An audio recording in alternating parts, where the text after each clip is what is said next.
Mao na ang istasyon ani o kanay mao na siya nga balay. Mao na siya nga balay ang istasyon. Tapos nga mga kulungan na sa manok ay naglumlum ng manok.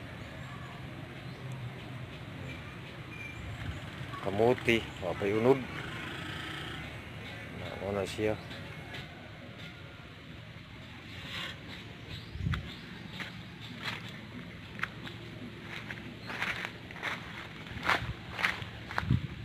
Kana sagbot mo na trabaho niya sa iyang mga medisina sa basakan ni ugol.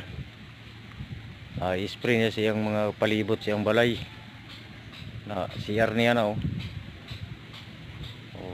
nabunog ko yung mga spray para basakan wala